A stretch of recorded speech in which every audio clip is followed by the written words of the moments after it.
మీ అందరికీ శుభవందనాలు తెలియజేస్తూ ఉన్నాం. ఒక అద్భుతమైన సందేశాన్ని మనం ఇప్పటి వరకు విన్నాం. దేవుని మందిరములో ఉండే ప్రజలు ఎలా ఉండాలో అనేది. మరొక పర్యాయము కొన్ని మాటలు మనం విందాం. భూమిపై మానవుడు కొన్నిటిని విడిచిపెట్టి బాధపడతాడు, కొన్నిటిని విడిచిపెట్టుకోకుండా ఉండి బాధపడతాడు.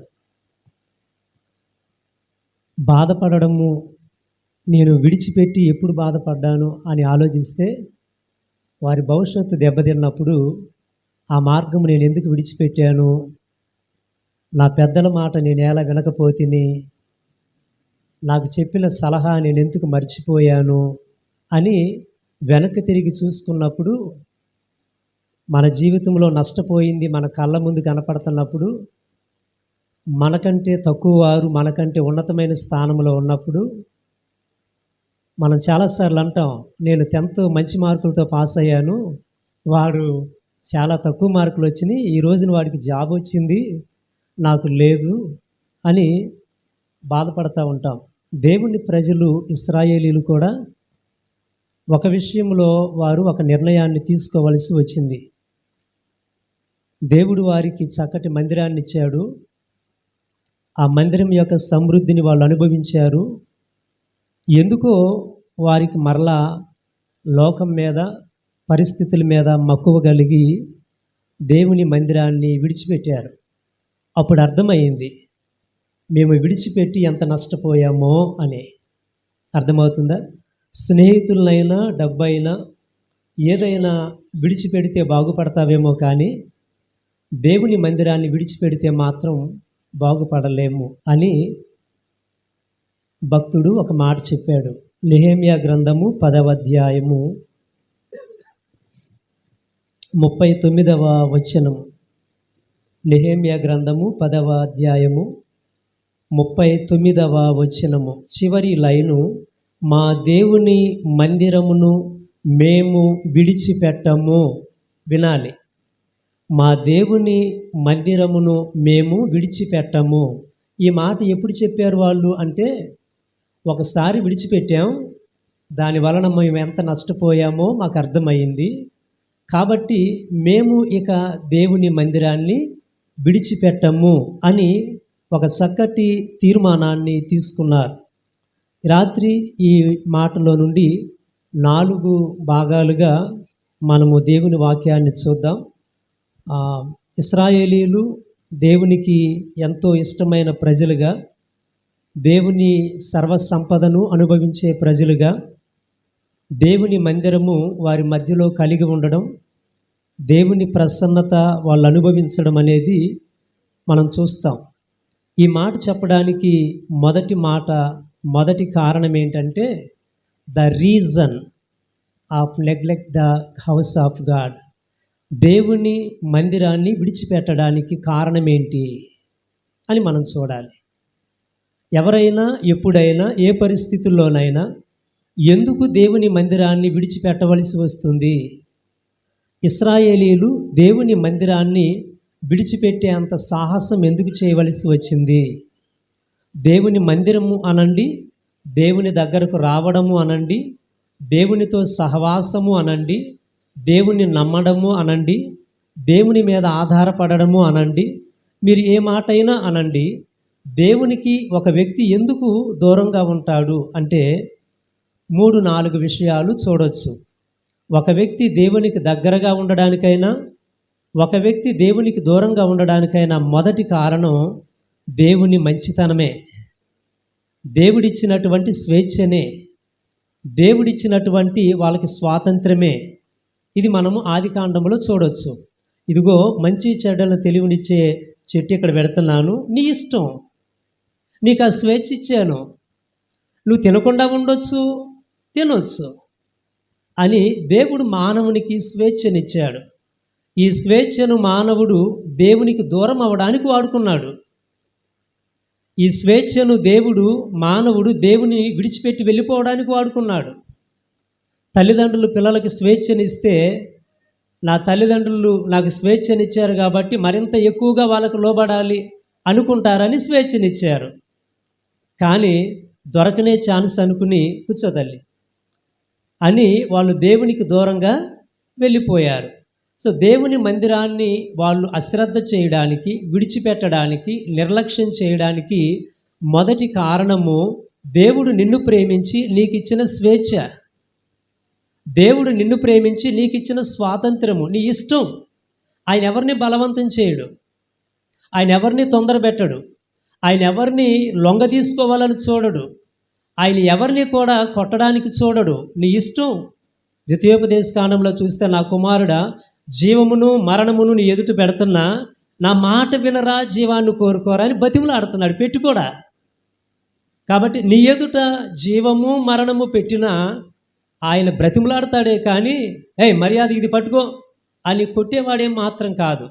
సో మొదటిది రీజన్లో మొదటిది, ఎందుకు ఇశ్రాయేలీలు కానివ్వండి, లేకపోతే ఇక్కడున్న మనలో కొందరు కానివ్వండి, ఎందుకు దేవుని మందిరానికి అంటున్నట్టుంటారు, ఎందుకు దేవుని సన్నిధికి వచ్చి రానట్టుంటారు, ఎందుకు దేవుడంటే విని విన్నట్టుంటారు, ఎందుకు దేవుళ్ళలో ఏ లోపం ఉందని దేవునికి దూరంగా ఉండడానికి ఇష్టపడతారు అంటే, ఆయన ఇచ్చిన స్వేచ్ఛ నీకు అంత చులకనైపోయింది, ఆయన ఇచ్చిన స్వాతంత్రం నీకు అంత నిర్లక్ష్యానికి దారితీసింది.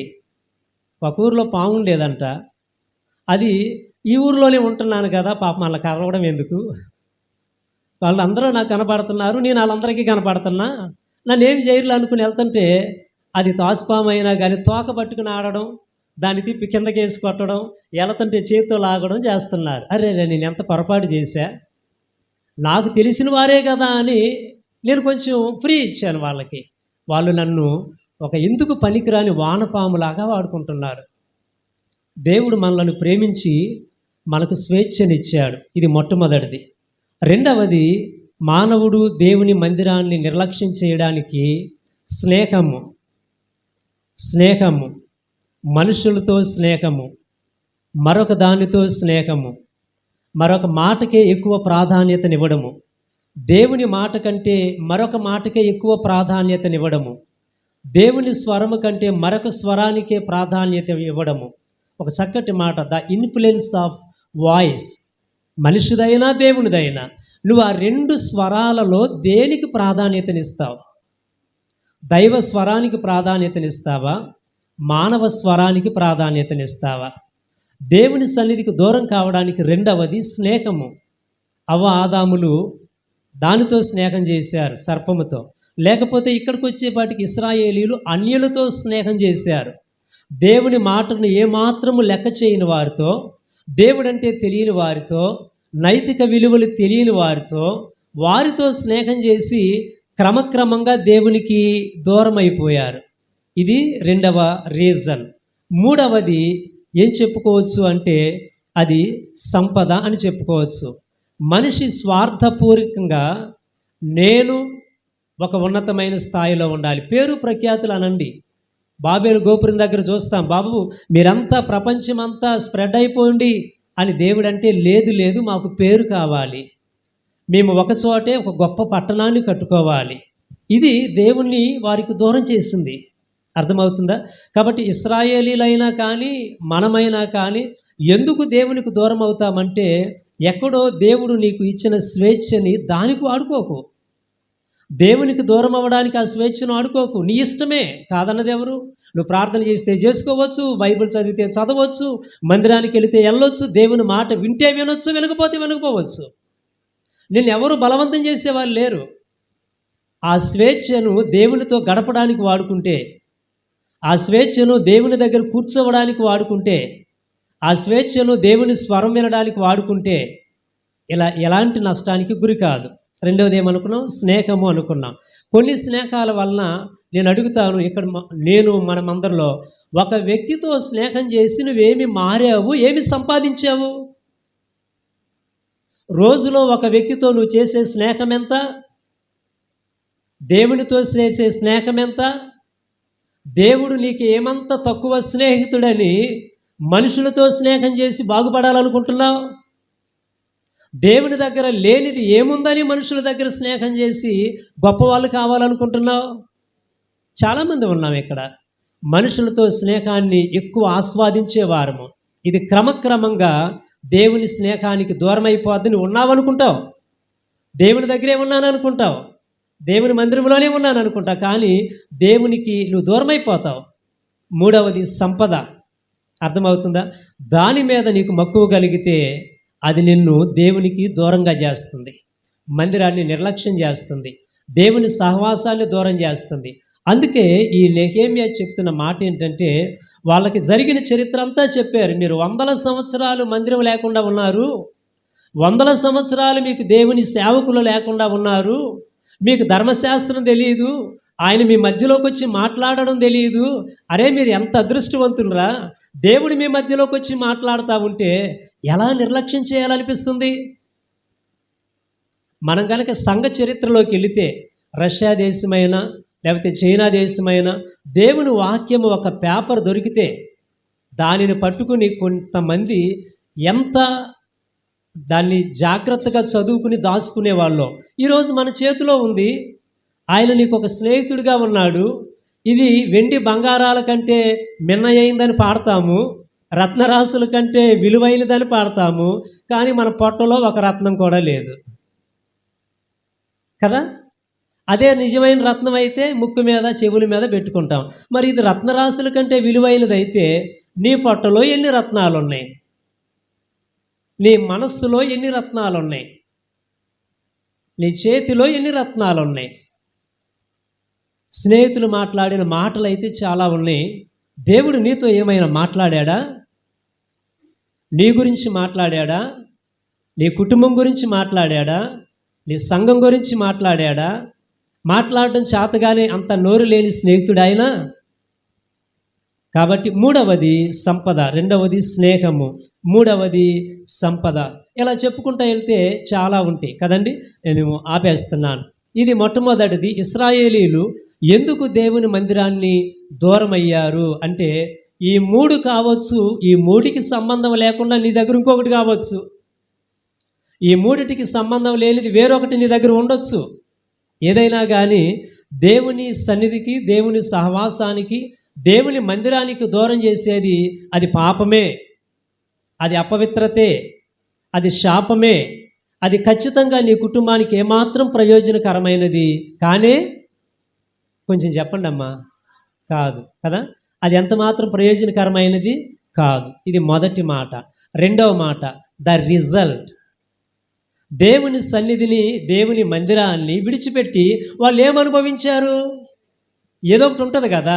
ఒక స్నేహితునికి దూరమైన తర్వాత కొంత నష్టపోయింది కనపడిద్ది, ఒక చదువుకు దూరమైన తర్వాత కొంత నష్టపోయింది కనపడిద్ది, ఒక వ్యాపారానికి దూరమైన తర్వాత కొంత నష్టమైంది కనపడిద్ది. మరి దేవునికి ఎందుకు కనపడదు?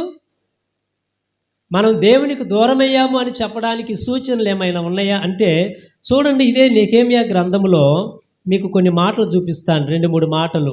నెహెమ్యా గ్రంథము 9వ అధ్యాయంలో, నెహెమ్యా గ్రంథము 9వ అధ్యాయంలో 35వ వచనాన్ని గనక చూస్తే, వారు తమ రాజ్య పరిపాలనా కాలమందు నీవు తమ ఎడల చూపించిన గొప్ప ఉపకారములను తలంచక, నీవు వారికిచ్చిన విస్తారమగు ఫలవంతమైన భూమిని అనుభవించియుండియు నిన్ను సేవింపకపోయిరి.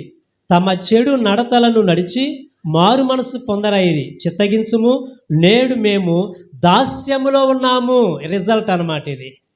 మేము బానిసత్వములో ఉన్నాము. కొంతమంది ఉద్యోగాలు చేస్తారు, వ్యవసాయం చేస్తారు, ఆ పంట ఇంటికి రాక మునిపే కౌలోడు వెళ్ళి చేలో కూర్చుంటాడు. మా మామయ్య రైల్వే జాబ్ చేసేవాళ్ళు, మా పెద్ద మామయ్య.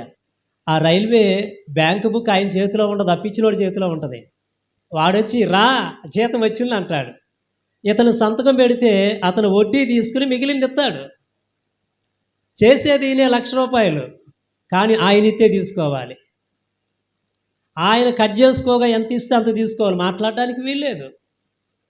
దాస్యత్వము, సమాధానము లేనిది, నెమ్మది లేనిది, నీ సంపదను నువ్వు అనుభవించలేనిది, నువ్వు సంతోషించడానికి ఉపయోగపడనిది. వ్యవసాయం చేసినా ఇప్పుడు అదే వస్తుంది కదా, గిట్టుబాటు లేదు పురుగు మందు, గిట్టుబాటు లేదు పురుగు మందు. ఇంకేం చేస్తావు మరి? అయినా సరే దేవునికి దూరమే, అయినా సరే దేవుని మీద రంకెలు వేయడమే, అయినా సరే దేవునికి విరోధంగా మాట్లాడడమే. ఎందుకు ఇలా? ఈ భూమికి మొందిచ్చినా అది నాకెందుకు ఇస్తలేదు? దేవుని వాక్యం చెప్తుంది, మీరు దాసులై ఉన్నారు, మా పాపములను బట్టి నీవు మా మీద నియమించిన రాజులు అతి విస్తారముగా ఫలమిచ్చుచున్నది, వారు తమకిష్టం వచ్చినట్లు మా శరీరముల మీద మా పశువుల మీద అధికారము చూపుచున్నారు కనుక మాకు చాలా శ్రమ వచ్చింది. ఇక్కడ 4 ఉన్నాయి దాదాపుగా. 1, మేమే దాసులమైపోయాం. 2, మా పంటంతా వాళ్ళే తినేస్తున్నారు. 3, మా భూమి పంట తింటున్నారు, మా పశువులను కూడా వాళ్ళే వాడుకుంటున్నారు. 4, మాకు ఏమీ లేదు, శ్రమల పాలైపోయాం. ఇట్లా అనొచ్చు. ఇక్కడ ఉన్న వాళ్ళు కొంతమంది, నిజమే కానీ ఈ 4 నాకు లేవు కాబట్టి నేను దేవుని సన్నిధికి రాకపోతే నాకేంటి నష్టం? నా డబ్బు నా దగ్గరే ఉంది, నా శరీరానికి ఏ రోగం లేదు, అసలు శ్రమ అనేదే తెలియదు. నిజమే, నీకు తెలియదు, దాన్ని ఒప్పుకోవాల్సిందే. కానీ దేవుని వాక్యాన్ని తప్పని పట్టకు. ఇక్కడ కాకపోవచ్చు, పరలోకంలో నీ శరీరముగా ఉండకపోవచ్చు, నరకంలో నీ శరీరం ఎలా ఉంటుందో అది నీకు తెలియకపోవచ్చు, నీ సంపద అది ఎలా ఉంటుందో తెలియకపోవచ్చు. చిమ్మెట కొట్టవచ్చు, ఈరోజు చూసి సంకలు కొట్టుకోకు. లాస్ ఏంజల్స్లో వాళ్ళు అదే అన్నారు, 3 రోజులకు ముందే పెట్టుకున్నారు, దేవుడు లేని పట్టణాన్ని మనం నిర్మించుకుందాం, మనకెందుకురా దేవుడు అని సినిమా యాక్టర్లు అందరూ ఫెస్టివల్ చేసుకున్నారు. దేవుడు లేని పట్టణాన్ని మనం నిర్మించబోతున్నాం అన్నాడు. మనమే దేవతలం దేవుళ్ళు అన్నారు. 3 రోజులు అవల ఆ లాస్ ఏంజల్స్ మొత్తం కాలిపోయింది. ఏమనాలా? లక్షల కోట్లు పెట్టి కట్టినోళ్ళు బికారులై పరిగెత్తారు. నీకున్న ఆస్తి ఎంత, నువ్వెంత? దేవుని ఉగ్రత ముందు.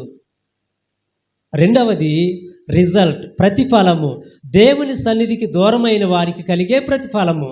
అది నీ శరీరం కావచ్చు, నీ ఆత్మ కావచ్చు, నీ మనస్సు కావచ్చు. అది ఎవరి చేతిలోనూ నలిగిపోతూ ఉందేమో.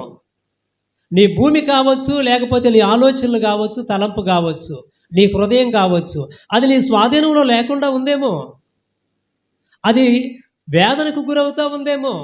పైకి బాగానే ఉంటాం, పైకి ఎవరికి నాకేమి ఇబ్బంది లేదు.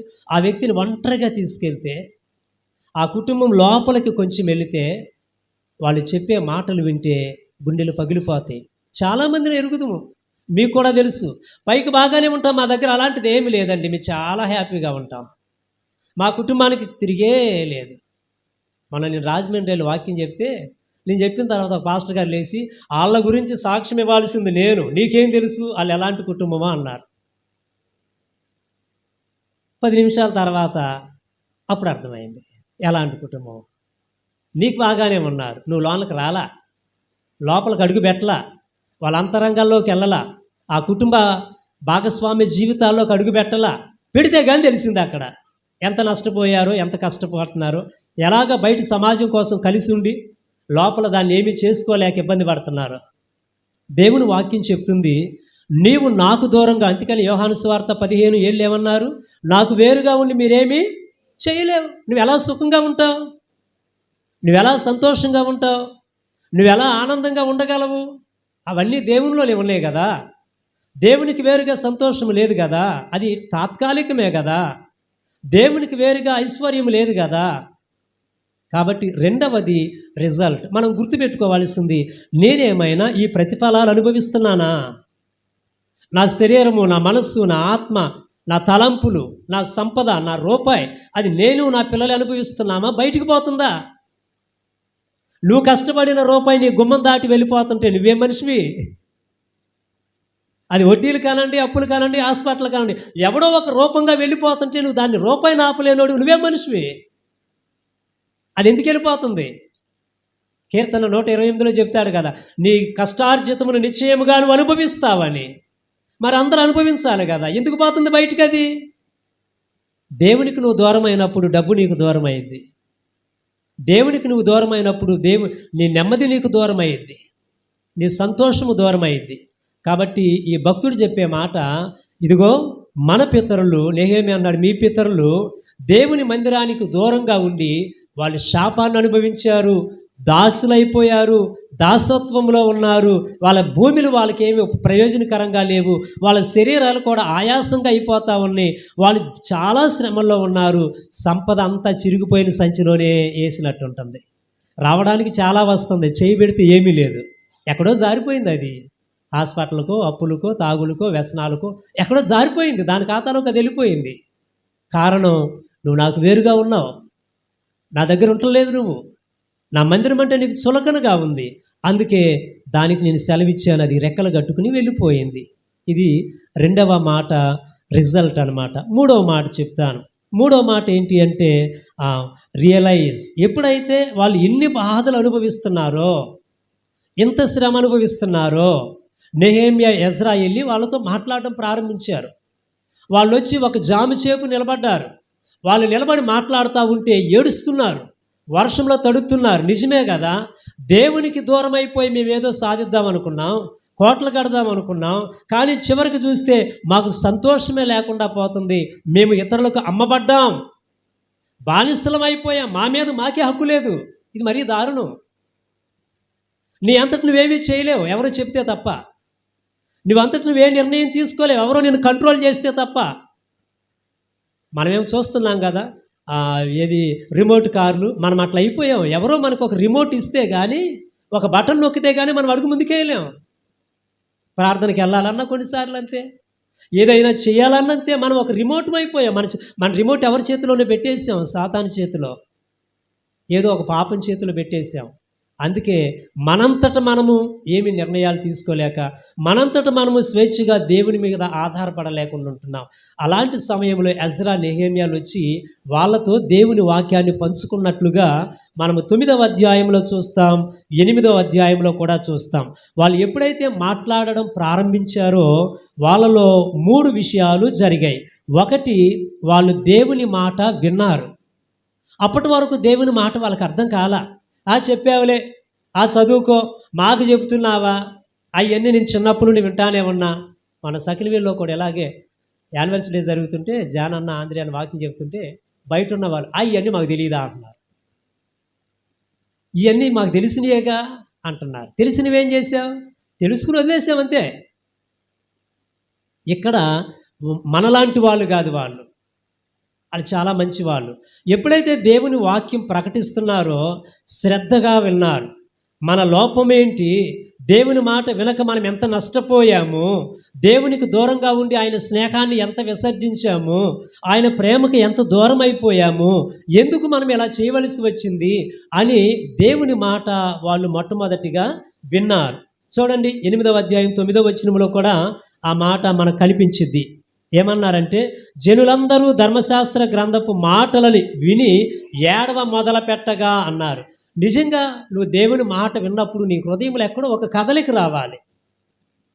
ఊరికి నీకు బాగోపోతేనే ఇంటికి వచ్చి పలకరితే పుసుక్కుని ఎడుతావుగా, అమ్మ ఎట్టా జరిగిందంటే బోనుమని ఎడుతావు చెప్పడానికి ముందు. మరి దేవుడు మాట్లాడితే ఎందుకు రాదు? వింటేనే కన్నా అంటావా? దేవుడు మాట్లాడితే నీ హృదయం గుచ్చుకుంటుందిగా. పేతురు యోహానులో నిలబడి మాట్లాడుతుంటే, మీరేరా సిలువేసి చంపింది యేసుని అన్నప్పుడు వాళ్ళ హృదయంలో గుచ్చబడి అన్నారు. మరి మనకెందుకు గుచ్చుకోదు? ఆయన సిలువేసి చంపుతున్నారనేది మనకెందుకు బాధగా అనిపించదు? నేను ఆయనకు దూరంగా ఉండబట్టి ఆయన చనిపోయాడన్నది నీ హృదయాన్ని ఎందుకు కదిలించదా మాట?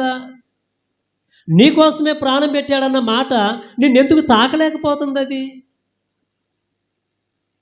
తండ్రి నీ కోసం శ్రమపడి జబ్బుపడి మంచంలో ఏడుస్తుంటే, మూలుగుతుంటే అతన్ని చూసి ముందు దాగి వెళ్ళిపోతున్నాడంటే కొడుకు, కనీసం నాన్న ఎలా ఉంది అని పలకరేయలేదంటే ఆ కొడుకు జన్మ అవసరమా?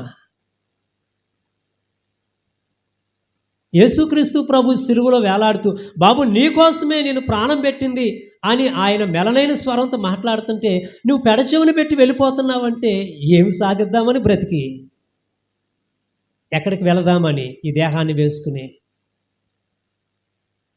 దేవుని మాట విని ఏడవగా అన్నారు. 9వ అధ్యాయం 1-2 వచనాలలో అక్కడ చూస్తే వాళ్ళు ఉపవాసం ఉండి గోనె పట్టు కట్టుకుని తల మీద ధూళి పోసుకుని అన్నారు. అంటే పశ్చాత్తాపడుతున్నారు. దేవుని మాట ఖచ్చితంగా నీకు పశ్చాత్తాపాన్ని కలిగి చేయాలి. ఆయనే అన్నాడు, నా వాక్యము బండలను బద్దలు కొట్టే సుత్తి వంటిది కాదా అన్నాడు. అప్పుడు మనం ఏమంటాం? ఎస్, అవును, కానీ నీ సుత్తికి నా హృదయం పగలదు అంటాం. నీది సుత్తే, కానీ నా హృదయం సుత్తికి పగిలేది కాదు అంటామా? మరి అలాంటప్పుడు దేవుని వాక్యానికి ఎందుకు చెల్లించదు?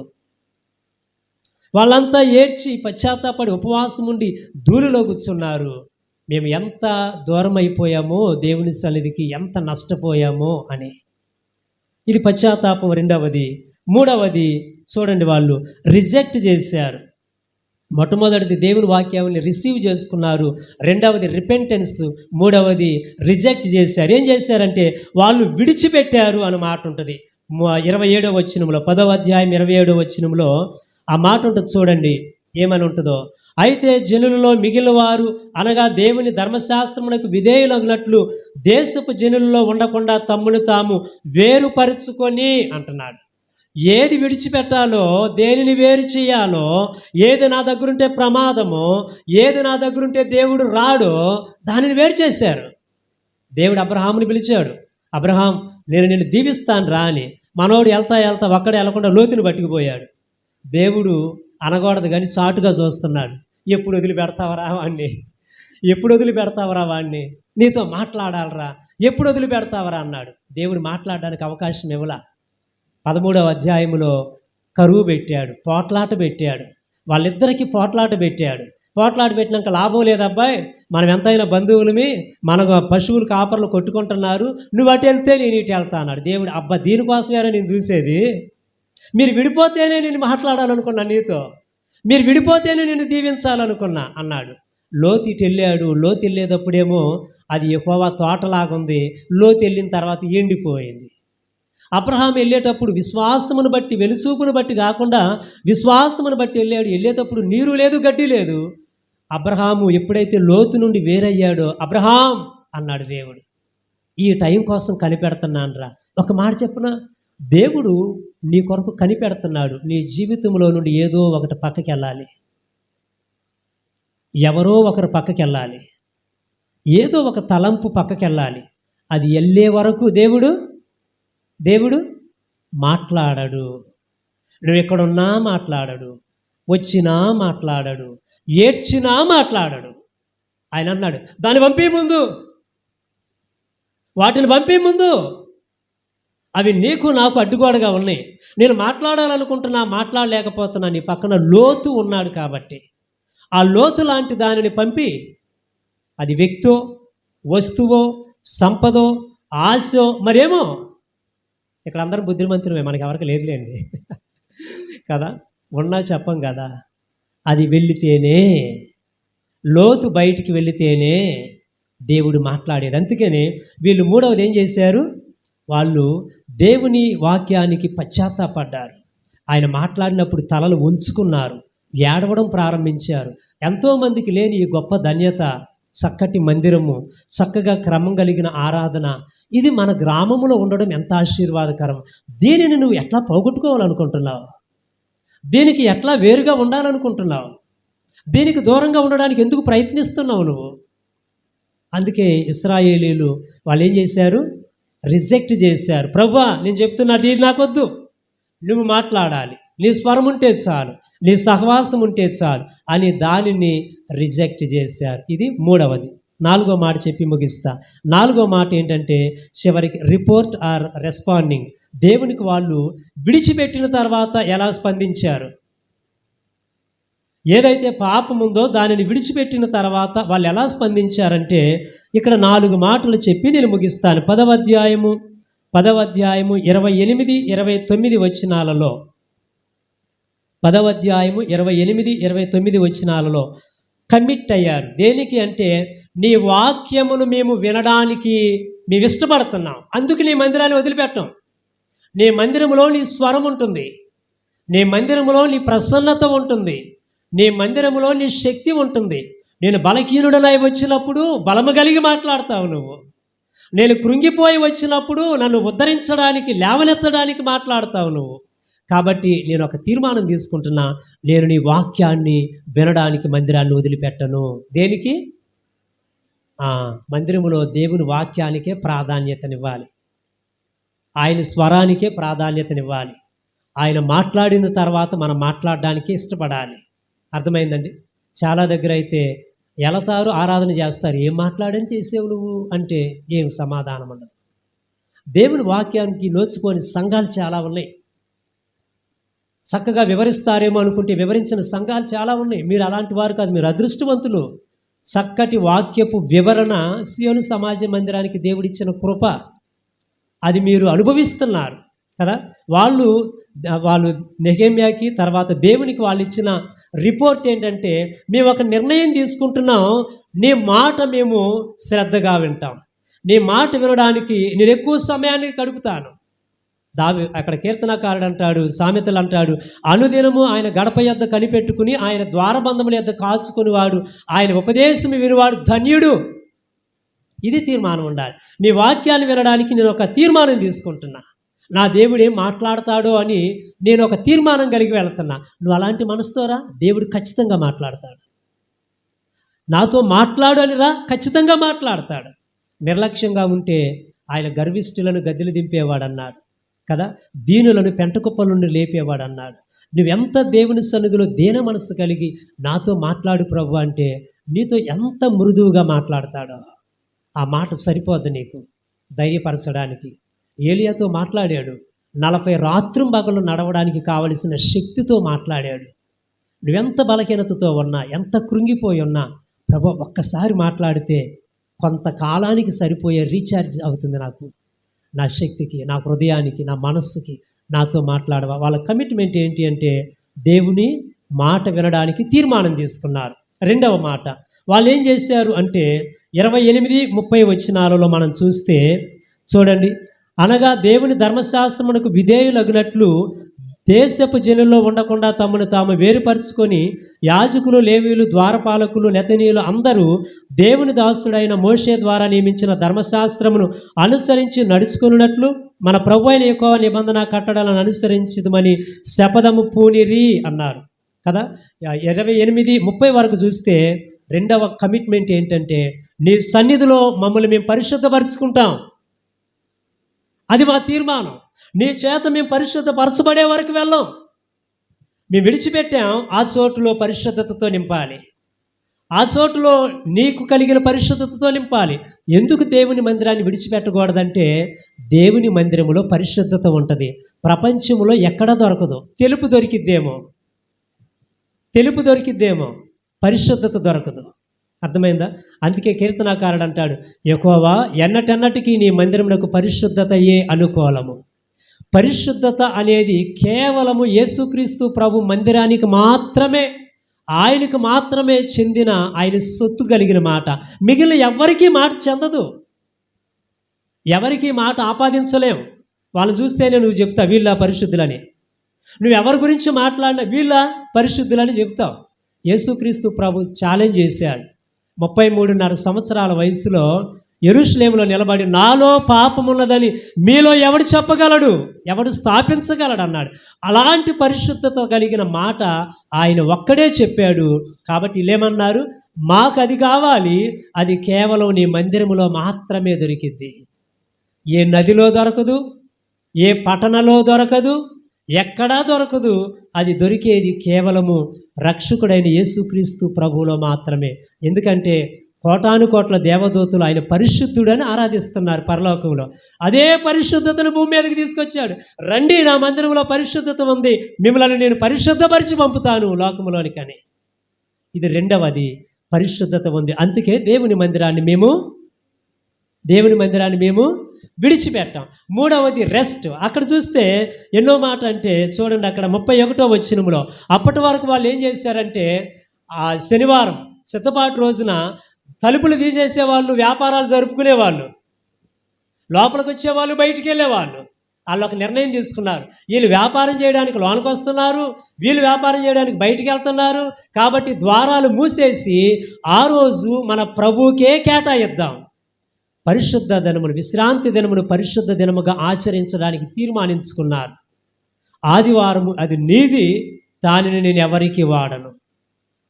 అది నీది, నువ్వు నా కొరకు సమాధిలో నుండి తిరిగి లేచిన రోజు దానిని పూర్తిగా నీ కోసమే వాడతా, మరొక దానికోసం నేను వాడను. ఇది వాళ్ళ కమిట్మెంట్లో ఉన్నది, వాళ్ళ రిపోర్ట్లో ఉన్నది, లేకపోతే వాళ్ళ రెస్పాండింగ్లో ఉన్నది. ఇది మూడవది. మొట్టమొదటిది ఏమనుకున్నాం? నీ మాటలే వింటాం. రెండవది, నీ చేత మాత్రమే మమ్మల్ని మేము పరిశుద్ధపరుచుకుంటాం. మూడవది, నీ పునరుద్ధాన దినాన్ని మేము నిష్ఠగా ఆచరిస్తాం. నాలుగో మాట చూడండి. నాలుగో మాట అక్కడ ఏముందంటే 32, 39లో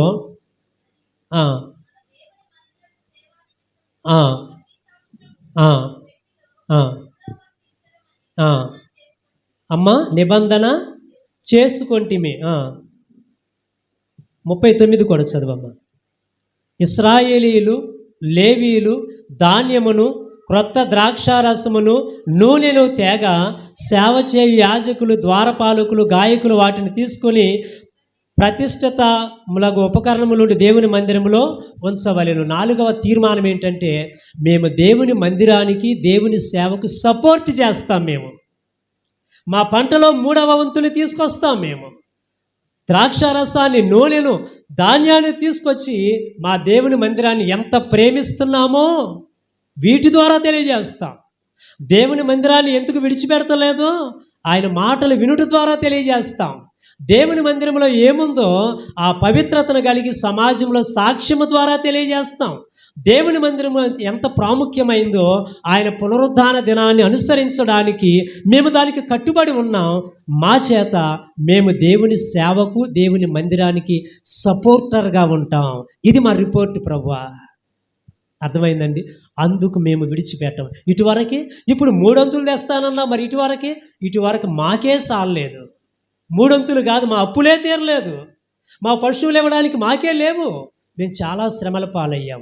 దేవుని మందిరమును విడిచిపెట్టుట వలన కలిగిన నష్టం, దాన్ని ఎప్పుడైతే దేవుని మందిరానికి వాళ్ళు తీర్మానం తీసుకుని లోబడ్డారో దేవుడు వారిని దీవించిన విధానం. ఇక్కడ 2-3 మాటలు చెప్పి ముగిస్తా. దేవుని మందిరములో సంపూర్ణ సంతోషం ఉంది, నిత్య సుఖములు ఉన్నాయి, ఆయన పరిశుద్ధత ఉంది, ఆయన శక్తి ఉంది. ఎలా దీనికి దూరంగా ఉండాలని అనుకుంటున్నావు? దీనిని విడిచిపెట్టి ఉండడానికి ఎందుకంత సాహసం చేయాలనుకుంటున్నావు? దేవునికి వేరుగా ఉండి నువ్వేమి చేయగలవు? ఆయన అన్నాడు, చూడు నా అరిచేతుల్లో ఉన్నాడన్న. ఆయన అరిచేతులు దాటి నువ్వు ఎక్కడికి వెళ్ళగలవు? ఆయన నిన్ను ప్రేమించి నీ కొరకు తన ప్రాణాన్ని పెట్టి దానికి గుర్తుగా రక్షించుకొని మందిరాన్ని ఇచ్చిన దేవుని మందిరమును మనం ఇవ్వాల్సిన మాట ఏంటి? మేము నీ మందిరమును విడిచి పెట్టము. దానికి ఆపోజిట్గా ఒక మాట చెప్తాను. హెబ్రీ పత్రిక 13వ అధ్యాయం ఆ మాట చెప్పి ముగిస్తా. మీరు ఆ మాట చెప్పగలిగిన వారైతే ఆయన ఒక మాట అంటాడు. ఏమంటాడు? నేను నిన్ను విడువను, ఎడబాయనని నేనే చెబుతున్నాను అంటున్నాడు. నీవు కనుక దేవుని మందిరాన్ని విడిచిపెట్టను అని చెబితే వెంటనే దేవుడు చెప్పే మాట, నేను నిన్ను విడువను, ఎడబాయను. అప్పుడు నీవు దేవుని విడవకోకుండా, దేవుడు నిన్ను విడవకోకుండా ఉంటే నిన్ను వెడం చేసేది ఎవరు? నిన్ను నష్టపరిచేది ఎవరు? నిన్ను కష్టపరిచేది ఎవరు? నీ ఆనందానికి అడ్డుపడేది ఎవరు? నీ ఆరోగ్యాన్ని కొల్లగొట్టేది ఎవరు? దేవుని కొరకు నిన్ను జ్వాలగా మండించడానికి అడ్డుపడేది ఎవరు? ప్రభువా, నేను నీ మందిరాన్ని విడిచిపెట్టను. నువ్వు కూడా ఒక మాట చెప్పు, నేను నిన్ను విడువను, ఎడబాయనని. మనం కలిసి ఉంటాం, అన్యోన్య సహవాసం చేస్తాం, వెలుగులో నడుస్తాం. రాబోయే సంవత్సరానికి నేను ఎందుకు విడిచిపెట్టలేదో మందిరాన్ని కొందరికి సాక్ష్యం చెప్పి తీసుకొచ్చేలాగున మందిరంలో ఉన్న మేళ్లతో నన్ను నింపు ప్రభువా అందాం. ఇంకా ఎవరైతే రక్షణ పొందకపోతే, దేవుని మందిరము అంటే ఆయన నిన్ను మందిరంగా చేసుకునే అవకాశాన్ని నువ్వు పోగొట్టుకోవద్దు. ఆయన నీలో నివాసం చేయడానికి కోరుకుంటున్న ఆ కోరికను దూరం చేసుకోవద్దు. నీ పాపము నుండి విడిపించి ఆయన నిన్ను తన సొత్తుగా, ఇది నా దేహం, ఇది నా దేవాలయం, దీనిలో నేను ఉంటున్నా అని చెప్పడానికి ఆశపడుతున్నాడు. ఎందుకు దూరంగా ఉంటావు? ఎందుకు దూరంగా వెళ్ళిపోతావు? దేవుడు వెంటబడి నువ్వు నాకు కావాలి అంటే, నేను నీలో నివాసం చేయాలి అనుకుంటున్నానంటే, నాకు వద్దు ప్రభు అని ఎందుకు వెళ్ళిపోవాలనుకుంటున్నావు? తలలు ఉంచుకుందాం.